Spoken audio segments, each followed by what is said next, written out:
Bien, alors je vais vous présenter donc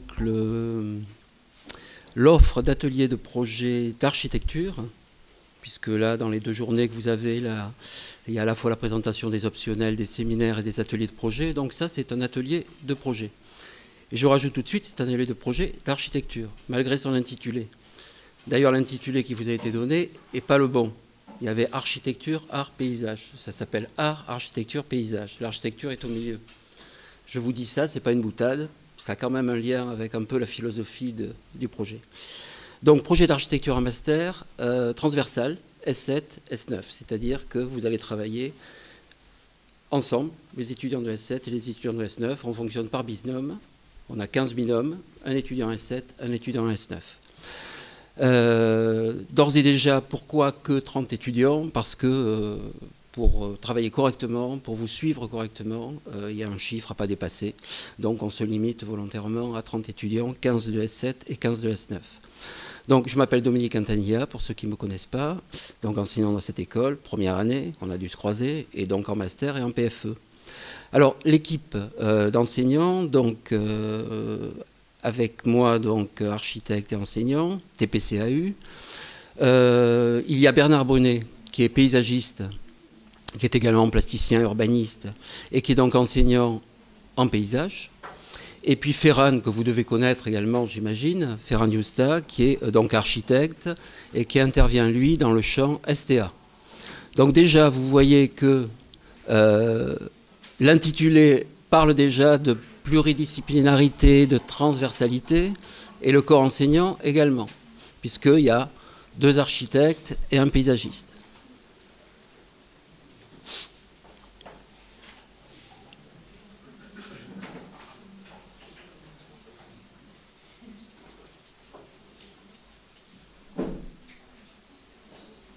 Alors vous voyez qu'à la fin de cette image, il y a un enseignant invité. Chaque année, on invite un enseignant. Enfin, plus qu'un enseignant d'ailleurs, c'est un spécialiste. L'an dernier, on a travaillé sur le thème de l'école et on a fait venir François Dubé, qui est un des plus grands spécialistes de l'école en France.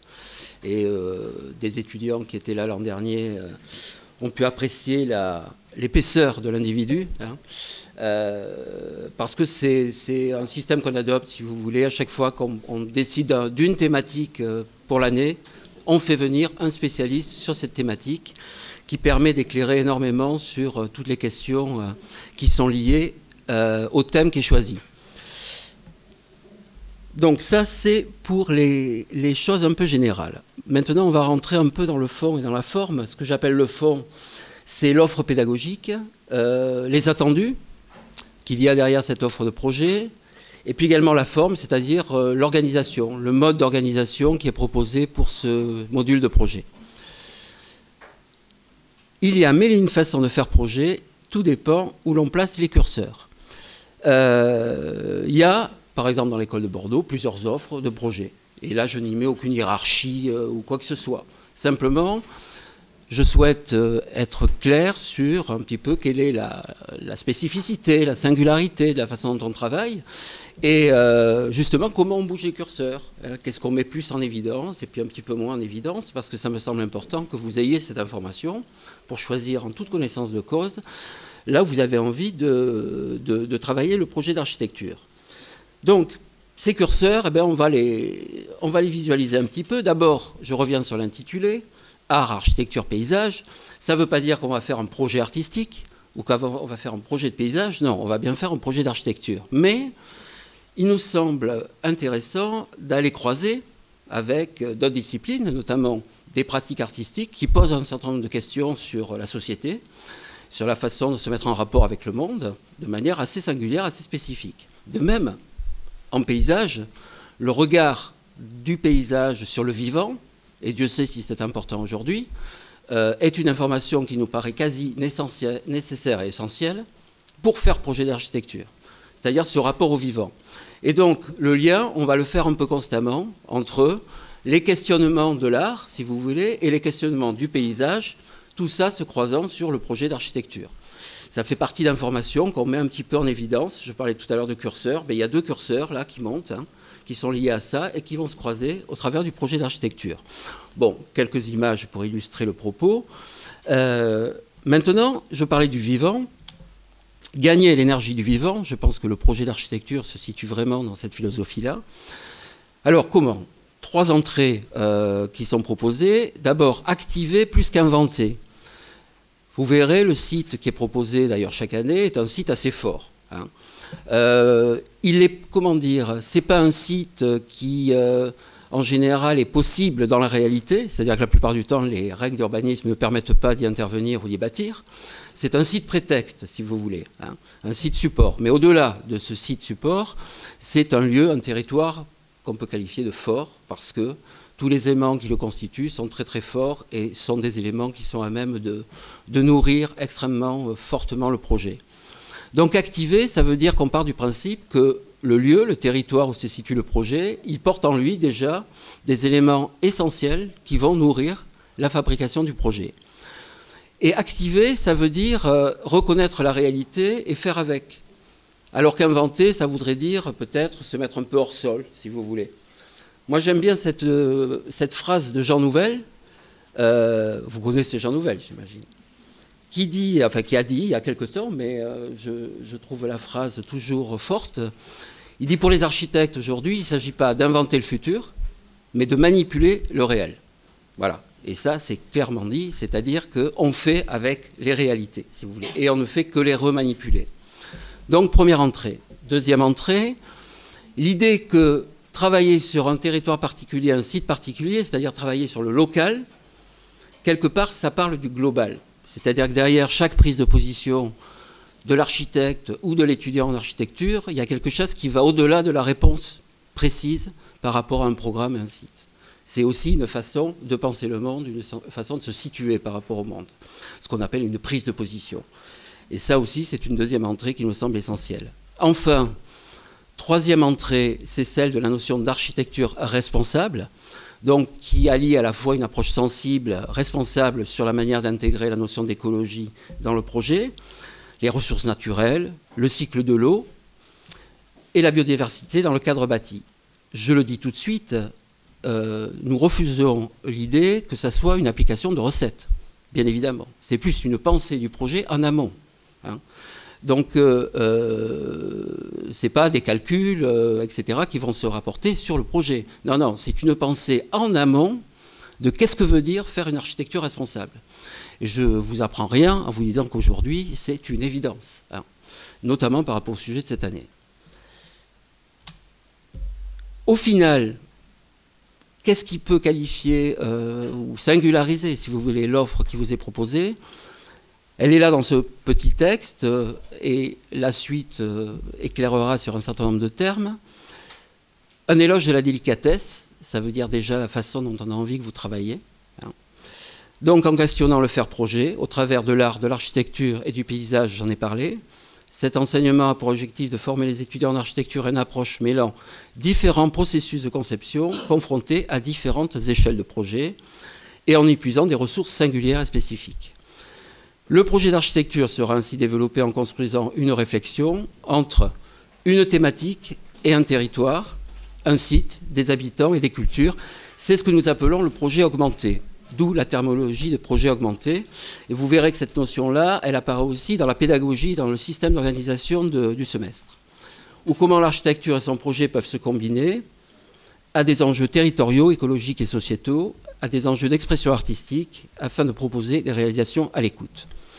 Le situer, donc, l'habiter, la spatialité, la matérialité sont autant de vecteurs qui guident cette pensée-projet et qu'il convient de convoquer en gagnant la fameuse énergie du vivant par la rencontre d'un site et d'un thème et au-delà d'un lieu et d'un récit. Donc, vous avez les mots de lieu et récit sont extrêmement importants et vont guider l'ensemble du semestre. Le lieu, c'est plus que le site, si vous voulez, pour nous. D'ailleurs, vous avez cette citation d'un artiste, Walter de Maria, c'est un artiste de land art, qui nous dit « Le territoire n'est pas le site de l'œuvre, il en fait partie ». Ça annonce la couleur, ça veut dire que le lieu où on fait projet, ben c'est déjà le projet, si vous voulez. C'est pas juste un terrain, une parcelle, c'est plus que ça. Un lieu, c'est une portion d'espace qui est sujette à des appropriations singulières et des mises en discours spécifiques. C'est-à-dire, comme je vous le disais tout à l'heure, le lieu porte en lui déjà toute une partie de ce que va être le projet. Et donc le lieu va au-delà du site. Et donc cette année, nous allons travailler sur la Cano Océan, parce que ce territoire est aujourd'hui en tension entre des logiques écologiques, économiques et touristiques, patrimoniales et paysagères, et est confronté à des évolutions fortes. Notamment, il symbolise la tension qui est au cœur de la problématique de la montée des eaux, due au réchauffement climatique, et qui pose d'énormes questions, et des questions extrêmement intéressantes. Alors, j'espère que ça va marcher.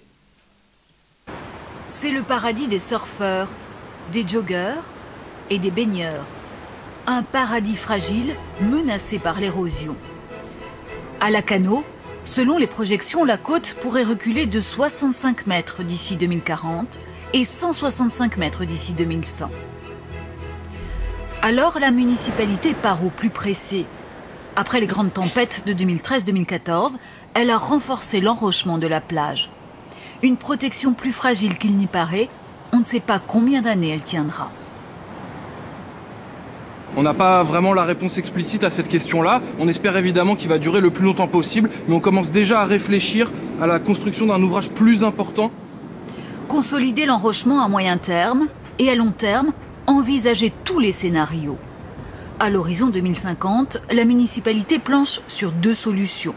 Soit la construction d'une énorme digue, ouvrage qu'il faudra entretenir, soit plus radicale, la destruction d'une partie du front de mer et sa reconstruction dans les terres, immeubles, commerces compris. Là, sur les biens qui sont actuellement construits sur la dune, on est sur environ 1200 logements et une centaine de commerces, donc c'est une opération urbaine de très grande ampleur. Michel Ovig habite à 50 mètres de la mer dans cet immeuble construit en 1974. Il est situé dans le périmètre concerné par la relocalisation. Un scénario que Michel juge trop sévère. Vous savez, il faut vivre ici pour comprendre qu'on est bien, quoi. Une fois que vous êtes installé là, vous ne pensez pas à partir, c'est pas possible, quoi. Concernée aussi la Maison de la Glisse, une institution à la Cano. Ce serait l'un des premiers bâtiments à déménager. Son responsable y est favorable. Le repli permettrait de recréer une zone tampon. On n'aurait plus trop à se soucier de ce problème d'érosion parce que le fait d'avoir réinstallé un cordon dunaire qui va véritablement jouer son office de tampon entre la partie forestière ou urbanisée et la partie océanique permettra d'avoir entre guillemets une digue naturelle comme c'est le cas sur une grande partie du littoral atlantique. Qui financerait ce repli stratégique? Quelle base juridique pour contraindre les récalcitrants? Pour l'heure, rien n'est prévu dans la loi. Et pour cause, cette relocalisation à grande échelle serait une première au monde. Alors, d'emblée, je vous dis, ce n'est pas un projet où on va travailler sur une infrastructure d'enrochement. 1. 2, ce n'est pas non plus un projet de repli, où on va faire un projet urbain sur l'arrière.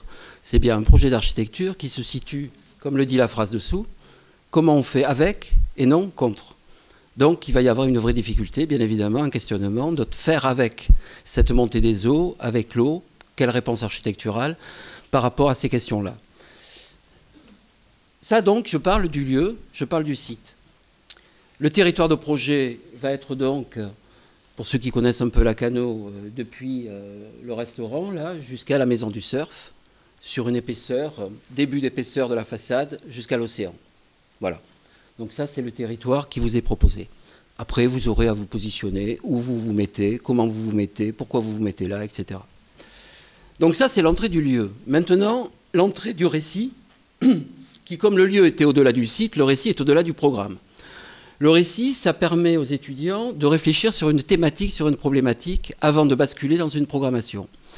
D'ailleurs, on n'est pas très loin du PFE, parce que si vous voulez, dans le PFE, vous êtes amené à choisir et un lieu, et une programmation, et une thématique. Donc, la question du programme, si vous voulez, qui arrive bien évidemment à un moment, émane, si vous voulez, de ces questions du récit, c'est-à-dire l'histoire du projet, ce que raconte le projet par rapport à la thématique qui va vous être proposée. Et donc, l'espace architectural pourrait être défini comme cet ensemble d'objets porteurs d'évocation et arrangés par la force d'un raisonnement, la cohérence d'un récit, donc. Et ainsi intervient la notion d'événement qui agit sur l'objet par les relations qui existent entre le décor et les événements, entre le sujet et l'objet. Le thème donc de cette année va être à la recherche de liens entre les générations. La thématique, elle a été, si vous voulez, décrite, analysée par Jean-Jacques Amiot, qui va donc l'enseignant invité, donc qui est psychosociologue, qui est chargé de cours à l'université, mais qui est surtout le directeur de l'OARA, qui est l'Office aquitain de recherche, d'études, d'information et de liaison sur les problèmes des personnes âgées, et également directeur de l'Université du temps libre. Alors c'est un grand spécialiste, hein, reconnu sur ces questions-là, et donc qui viendra nous éclairer sur qu'est-ce que ça veut dire, hein, ce lien, la notion de lien entre les générations. On parle beaucoup de ça, c'est très à la mode, on fait des logements intergénérationnels, mais vous verrez au travers de son propos, notamment cet ouvrage qu'il a écrit, qui est d'ailleurs le titre de la thématique de cette année, que les questions sont beaucoup plus riches que ça, quoi. C'est pas simplement mettre des gens ensemble, ça va beaucoup plus loin par rapport à ce qu'on peut imaginer comme programme de manière assez prospective. Allez, pour illustrer le propos, ça c'est une expérience à l'étranger.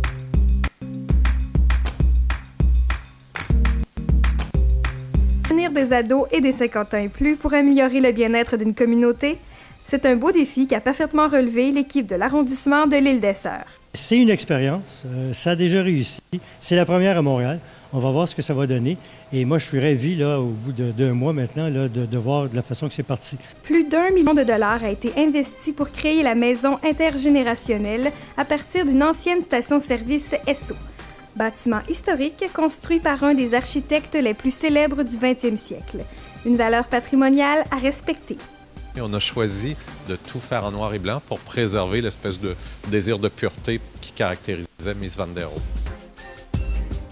Donc, finalement, c'est un projet qui coûte cher, oui, parce qu'on ne peut pas transformer un édifice comme ça tout en gardant le cachet original sans que ça coûte des sous. Mais c'est un édifice patrimonial qui, maintenant, a une vocation extrêmement moderne. Quel était le plus grand défi quand vous avez embarqué dans ce projet-là? De résister à l'idée de trop en faire. Miss Van der Rohe, c'est celui qui avait dit « less is more », moins c'est plus. Donc, il fallait exercer soi-même une certaine forme de contrainte pour essayer de ne pas trop en faire, de ne pas trop vouloir ébahir tout ça, puis que la simplicité et la force du lieu parleraient par elle-même. Dès le début, même avant que ça soit ouvert, on a créé un comité qui est constitué d'aînés et de jeunes et qui participe à l'élaboration. Donc, autant pour la grille horaire régulière, autant pour les événements spéciaux, ils sont partie prenante de décision. Comment voulez-vous ne pas être attiré par ici? Au début, on n'était pas nombreux, aussi bien les plus de 50 ans que les jeunes. Et au fur et à mesure, ça vient. Et quand vous pratiquez certaines activités, il n'y a plus de matériel. Alors c'est formidable. Une quarantaine de 50 ans et plus et une quinzaine de jeunes participent régulièrement aux activités libres et structurées. En fait, on est ouvert assez tôt le matin pour les 50 ans et plus parce que nos jeunes sont à l'école. Et de soir, au fur et à mesure que la semaine avance, on est ouvert de plus en plus tard pour permettre justement à nos ados de pouvoir sortir et d'avoir un lieu à eux. Pourquoi vous fréquentez les lieux ici? Qu'est-ce que vous aimez de la station? La station est un endroit qui m'a séduit dès le départ par l'environnement, par le côté architectural des lieux, qui s'intègre parfaitement dans la nature. On a l'impression d'être à l'extérieur en étant dedans. Aviez-vous déjà joué au ping-pong avant? Absolument, oui.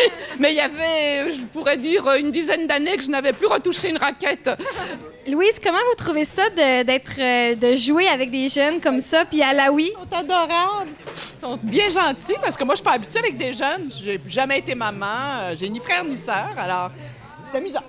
Puis vous autres, les gars, comment vous aimez ça, jouer avec des personnes de 50 ans et plus? C'est super bien, parce que moi, avant, je pensais pas que les vieux, ils pouvaient être actifs comme ça. C'est nouveau. D'habitude, on ne va pas jouer au ping-pong ou à la Wii avec des personnes âgées. Ça fait changement. On appelle ça la salle des jeunes, mais en fait, c'est la salle de tout le monde. C'est comme grand, alors il n'y a pas d'âge précis. C'est mieux que rester chez nous, avec comme rien faire. Non? C'est pas un problème de faire des activités avec des gens qui sont plus vieux que nous, mais comme plus amusant. On leur offre un lieu, on a les animateurs sur place qui sont là pour motiver les gens, mais il faut que ça parte d'eux. On ne peut pas obliger personne à rentrer en contact avec un autre, il faut que ça vienne d'eux. Donc une fois que c'est suscité, tout peut fonctionner. Bon voilà, c'est une illustration des possibles. Alors, on va essayer de faire une synthèse de tout ça. Donc, vous le voyez, l'idée du projet augmenté, ça veut dire qu'il y a un certain nombre de séquences qui vont se mettre en place. Elles vont se mettre en place par rapport aux thèmes qui vont être abordés, mais également par rapport au calendrier, si vous voulez. D'abord, l'expérience du lieu comme autopsie du réel, puis le programme comme récit du projet entre fiction et réalité, et le livre et la maquette comme armature du processus de conception. Alors, vous avez en bas ce que va être le planning du semestre, avec des couleurs, qui correspondent à des temps particuliers dans le semestre. Tout d'abord, on va démarrer par des conférences faites par moi-même, par Bernard Brunet et par Jean-Jacques Amiot, donc le spécialiste que nous avons invité, pour traiter d'un certain nombre de thématiques. Ça va constituer, si vous voulez, le point de départ du semestre. Puis, dans un deuxième temps, on organise un workshop sur 3 journées avec des étudiants en paysage de S7 qui vont nous accompagner. Et donc, un workshop sera fait avec des équipes pluridisciplinaires, 2 étudiants archi, 2 étudiants en paysage, qui vont travailler sur ce territoire, mais de manière, je dirais, presque informelle, et non pas liée directement au sujet que l'on va faire pendant l'année. Donc ça constitue une espèce de mise en jambe, en fin de compte, si vous voulez, qui vous permet d'appréhender le territoire sur lequel vous allez travailler, de commencer à vous questionner, de croiser les regards aussi avec les étudiants en paysage, c'est pas inintéressant, c'est assez rare dans cette école, je le précise. Donc c'est une expérience, je pense, qui est enrichissante et qui souvent colore le projet qui se fait par la suite. Ce workshop fera l'objet d'un premier rendu. Ensuite, on passe à la phase verte, qui est celle du lieu, de l'appréhension du lieu, que je conduis en binôme avec Bernard Brunet, où on va travailler sur le territoire, sur la lecture du territoire, et comment le projet commence à naître par rapport à ce qu'apporte le lieu, justement, ce que je disais, toute l'information qui est déjà dans le territoire et dans le lieu, et qui permet de nourrir le projet. Cette deuxième phase fera également l'objet d'un rendu. Ensuite, troisième phase, c'est la phase en bleu, très très courte, très ramassée, où va intervenir donc Jean-Jacques Amiot, le spécialiste, où en gros, vous allez exprimer, communiquer le récit de projet tel que vous l'imaginez par rapport à la thématique qui est donnée, et qui va être bien sûr un élément préparatoire à ce qu'on va appeler la programmation de votre projet. Et donc ça constitue la troisième phase. Et enfin, la dernière phase, plus étendue, vous le voyez, qui est la mise au point du projet, où en fin de compte, tous les éléments se croisent et puis se superposent et nourrissent le projet final, où là, je serai accompagné de Ferran, et qui nous amènera jusqu'au jury de rendu final de ce projet. D'où la notion de projet augmenté, si vous voulez, qui est faite graduellement et progressivement, avec une mémoire de chacune des étapes par rapport à un rendu final. Voilà, je crois que je vous ai dit l'essentiel. Avant que vous me posiez des questions, si vous le souhaitez, juste vous montrer rapidement ce qui a été fait les années précédentes, puisque là, on va entamer la 4e année d'AAP. Donc, lors de voilà, et ces 3 documents là que j'ai là, vous les avez aussi à l'accueil de la bibliothèque, de la médiathèque, si vous voulez les regarder. Ça reprend l'ensemble des projets des étudiants des années passées. Donc 2016-2017, 2017-2018 et 2018-2019, donc l'an dernier. Donc à chaque fois, il y avait un lieu et une thématique.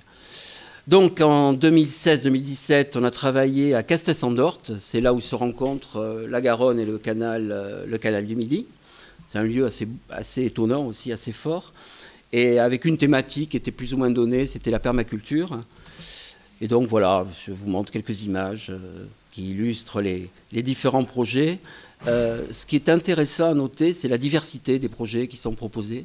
Et ça, je pense que ça vient aussi du temps qui a été pris pour réfléchir, pour travailler sur la nature du site et puis aussi la nature du programme, qui permet justement des architectures assez différentes. L'année suivante, très beau site également, Mortagne-sur-Gironde, avec un thème qui était le tourisme durable. Très beau site. Là aussi, il y a eu des projets assez étonnants, assez intéressants, très différents, qui allaient chercher justement des morceaux de ce lieu par rapport à cette thématique du tourisme durable. Et puis l'an dernier, on a travaillé donc sur les 3 ports de Gujan-Mestras, qui là aussi est un site assez singulier. Et vous comprenez pourquoi je vous disais qu'on n'est pas dans l'opérationnel, parce que bien évidemment, on n'a pas le droit de construire dans ces situations-là. Mais nous, on se le permet. Par contre, on ne fait pas n'importe quoi. Donc voilà, quelques projets divers et variés, très différents également, qui ont participé au rendu de l'année passée. Voilà. Si vous avez des questions, je suis à votre disposition. Des compléments d'information ou autres. Je vous ai mis mon mail, pourquoi? Parce que, vous l'avez vu, il y a 15 places en S7, 15 places en S9. Donc, moi j'aimerais que ceux qui ont l'intention de s'inscrire, et vous le ferez administrativement, bien évidemment, hein, de m'envoyer quand même un petit mail de motivation. D'accord? Ça participera aussi à la sélection que je suis obligé de faire pour garder 15 étudiants de S7 et 15 étudiants de S9. Y a-t-il des questions?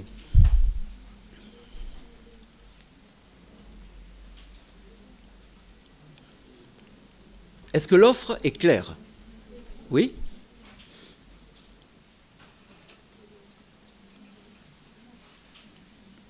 Alors je peux rajouter que c'est l'atelier, c'est le jeudi, hein, et pas le mardi, c'est le jeudi, que c'est tous les jeudis de 9h à 17h.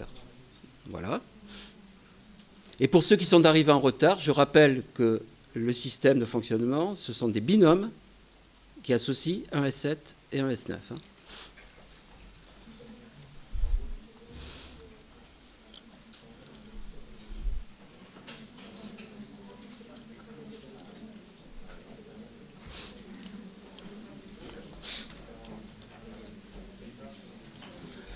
Bon, mais écoutez, s'il n'y a pas de questions, merci de vous être déplacés.